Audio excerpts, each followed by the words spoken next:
ਵਾਹਿਗੁਰੂ ਜੀ ਕਾ ਖਾਲਸਾ ਵਾਹਿਗੁਰੂ ਜੀ ਕੀ ਫਤਿਹ। ਸੰਗਤ ਜੀ, ਆਪ ਸਭ ਦਾ ਇੱਕ ਵਾਰ ਫਿਰ ਤੋਂ ਸਵਾਗਤ ਹੈ। ਵਾਹਿਗੁਰੂ ਆਪ ਨੂੰ ਹਮੇਸ਼ਾ ਇਦਾਂ ਹੀ ਚੜ੍ਹਦੀ ਕਲਾ ਫਤਿਹ ਬਖਸ਼ਣ। ਤੇ ਅੱਜ ਮੈਂ ਤੁਹਾਡੇ ਨਾਲ ਇੱਕ ਭਗਤਾਂ ਦੀ ਬਾਣੀ ਚੋਂ ਇੱਕ ਭਗਤ ਦਾ ਕਿੱਸਾ ਜੋ ਹੈ ਉਹ ਤੁਹਾਡੇ ਨਾਲ ਮੈਂ ਸਾਂਝਾ ਕਰਾਂਗਾ। ਧੰਨ ਗੁਰੂ ਗ੍ਰੰਥ ਸਾਹਿਬ ਜੀ ਦੇ ਵਿੱਚ ਇਹਨਾਂ ਭਗਤਾਂ ਦਾ ਬਹੁਤ ਸਤਿਕਾਰ ਕੀਤਾ ਗਿਆ ਹੈ ਔਰ ਇਹਨਾਂ ਦੀ ਬਾਣੀ ਨੂੰ ਵੀ ਵਿੱਚ ਗੁਰੂ ਗ੍ਰੰਥ ਸਾਹਿਬ ਦੇ ਸਮਲਿਤ ਕੀਤਾ ਗਿਆ। ਤੇ ਅੱਜ ਮੈਂ ਤੁਹਾਡੇ ਨਾਲ ਇਹ ਜੋ ਹਿਸਟਰੀ ਹੈ ਹਿੰਦੀ ਦੇ ਵਿੱਚ ਦੱਸਾਂਗਾ, ਕਿਉਂਕਿ ਮੇਰੇ ਕਈ ਵਿਊਅਰਸ ਐਸੇ ਨੇ ਜਿਨ੍ਹਾਂ ਨੂੰ ਪੰਜਾਬੀ ਨਹੀਂ ਆਉਂਦੀ ਤੇ ਉਹ ਕਹਿੰਦੇ ਨੇ ਕਿ ਤੁਸੀਂ ਜ਼ਰੂਰ ਇਹਨੂੰ ਹਿੰਦੀ ਦੇ ਵਿੱਚ ਵੀ ਕਰੋ। ਤੇ ਅੱਜ ਮੈਂ ਤੁਹਾਡੇ ਨਾਲ ਹਿੰਦੀ ਦੇ ਵਿੱਚ ਸ਼ੇਅਰ ਕਰਾਂਗਾ ਤੇ ਜ਼ਰੂਰ सुनना तुसी भी जी। ये बानी है भगत धन्ना जी की, उनकी संपूर्ण जीवनी जो मैं आपके सामने आज पेश करूंगा। भारतीय भक्ति आंदोलन की परंपरा में अनेक संतों और भक्तों ने अपने आत्मिक अनुभवों, ईश्वर भक्ति और सामाजिक समरसता के संदेशों के माध्यम से समाज को नई दिशा दी। इन महान आत्माओं में भगत धन्ना जी का नाम विशेष सम्मान और श्रद्धा के साथ लिया जाता है। भगत धन्ना जी की जीवन की अगर बात करें तो उनकी यात्रा केवल एक व्यक्ति की नहीं बल्कि एक युग की गाथा है, जिसमें भक्ति की शक्ति, श्रद्धा का चमत्कार और साधारण मनुष्य के ईश्वर से सीधे संबंध की अभिव्यक्ति समाहित है। उनका प्रारंभिक जीवन: भगत धन्ना जी का जन्म 1370 ईस्वी के आसपास राजस्थान के टोंक जिले में स्थित धुआं गांव के मालपुरा तहसील में हुआ था। वह एक जाट परिवार से थे और किसान थे। उनके पिता बहुत मेहनती और माता रुक्मणीबाई भी बहुत ही मेहनती थे। वह एक सीधा साधा किसान परिवार था जो खेतों में मेहनत करके अपना जीवन व्यतीत कर रहा था। बाल्यकाल से ही धन्ना जी को धर्म, पूजा पाठ और भगवत भक्ति में विशेष रुचि थी। वह बहुत ही सरल स्वभाव के, दयालु हृदय और सभी के साथ सम्मान व्यवहार करने वाले व्यक्ति थे। उनकी आध्यात्मिक प्रवृत्ति और परमार्थक जीवन शैली ने उन्हें विशेष बना दिया। एक दिन भगत धन्ना जी ने कुछ संतों को अपने गांव में आते देखा। वे संत बहुत ही तेजस्वी और शांत चित्त के थे। धन्ना जी ने उन्हें भोजन करवाया और उनकी सेवा की। संतों के सत्संग से उन्हें यह ज्ञान हुआ कि ईश्वर की भक्ति ही मनुष्य जीवन का सच्चा उद्देश्य है। जब संतों ने उन्हें समझाया कि भगवान केवल मंदिरों में मूर्तियों तक सीमित नहीं है बल्कि वे हर कण कण में बसे हैं और सच्ची भक्ति से ही प्राप्त होते हैं, तब भगत धन्ना जी का जीवन बदल गया। उन्होंने पूर्ण समर्पण भाव से भक्ति का मार्ग अपना लिया। भगत धन्ना जी की भक्ति की कथा में एक प्रसंग बहुत प्रसिद्ध है। एक बार उन्होंने संतों से आग्रह किया कि वे उन्हें कोई साधन बताएं जिससे वे भगवान की भक्ति कर सकें। और पंडित जी ने सोचा कि भगत धन्ना मेरे से रोज आग्रह कर रहा है तो ये मेरा पीछा नहीं छोड़ेगा। तब उन्होंने उनको एक पत्थर दे दिया और कहा कि इसी में भगवान है और इसी में ही भगवान का निवास है, तुम इसकी सेवा करो। भगत धन्ना जी बहुत ही दयालु पुरुष थे और साफ मन के थे। उन्होंने सच मान के पत्थर की पूजा करनी शुरू कर दी कि इसी में ही ईश्वर है। भगत धन्ना जी अत्यंत श्रद्धा और प्रेम से पूजा प्रारंभ कर देने वाले इंसान थे। उन्होंने वैसा ही किया और साथ के साथ ही उन्होंने पूजा शुरू कर दी। उन्होंने पत्थर को भोजन अर्पित करना शुरू कर दिया और प्रतिदिन उससे बातें करते।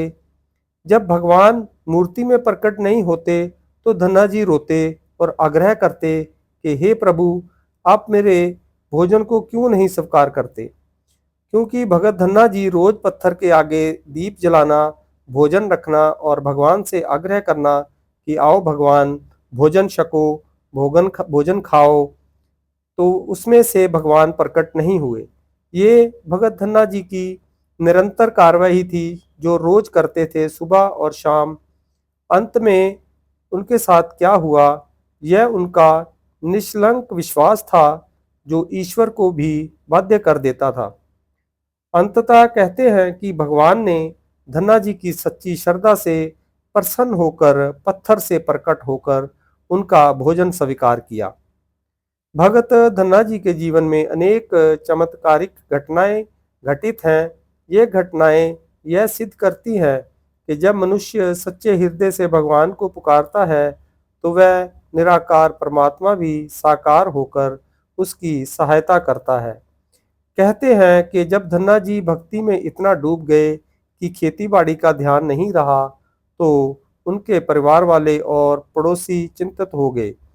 किंतु जब भंडार कभी खाली नहीं हुए और फसलें अपने आप तैयार मिलने लगी, तब लोगों ने भी समझ लिया कि यह कोई साधारण व्यक्ति नहीं, परमात्मा का विशेष कृपा पात्र है।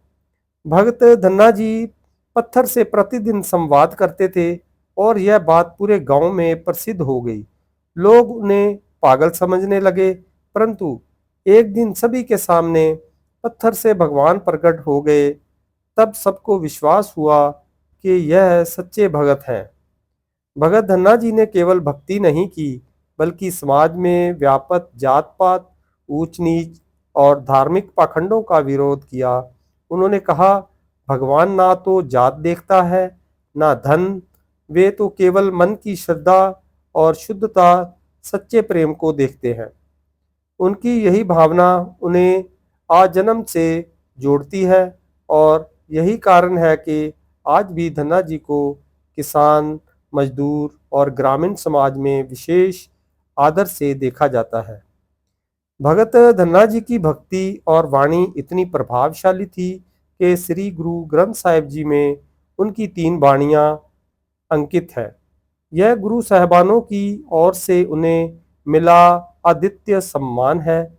उनके शब्दों में गहरी आध्यात्मिकता, सच्ची तड़प और भक्ति का अमृत झलकता है। एक प्रसिद्ध शब्द है, तन्ना जट ढोई करे नित भगत करे उत्तम पंथा, नामे दिखलाई सच तिन पाया प्रभ अवधूता। ये श्री गुरु ग्रंथ साहिब जी के 488 अंक के ऊपर अंकित है। इस शब्दों में धन्ना जी स्वयं को एक निष्कलंक भगत बताते हैं जो दिन रात भगवान की सेवा करता है और अंततः उसे परमात्मा का साक्षात्कार हो जाता है, यानी दर्शन हो जाते हैं।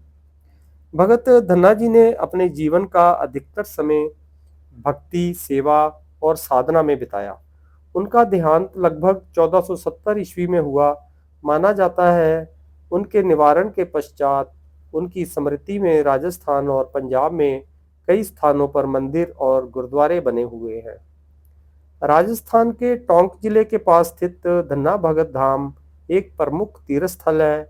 वहीं पंजाब के अमृतसर, बठिंडा, फिरोजपुर आदि में भी उनके नाम से गुरुद्वारे हैं।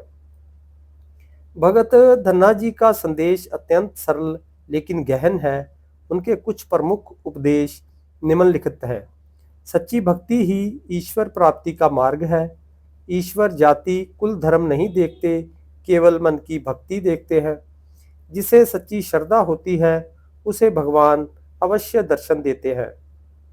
धार्मिक पाखंडों से दूर रहो और सीधे हृदय से परमात्मा का स्मरण करो। सेवा और समर्पण ही सच्ची साधना है। भगत धन्ना जी का जीवन हमें यह सिखाता है कि भगवान को पाने के लिए कोई विशेष भाषा, जाति या औपचारिकता आवश्यक नहीं होती।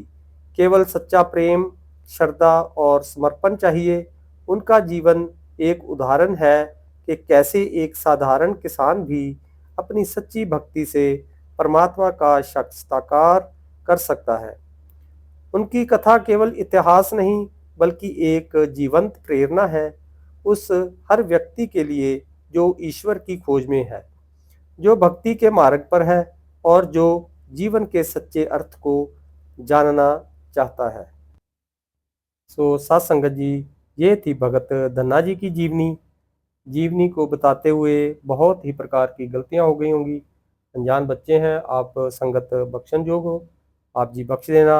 और नई कहानी के साथ में, नई हिस्ट्री के साथ में मैं आपको फिर जल्दी मिलूंगा। तब तक के लिए दियो आज्ञा। वाहे गुरु जी का खालसा, वाहे गुरु जी की फतेह।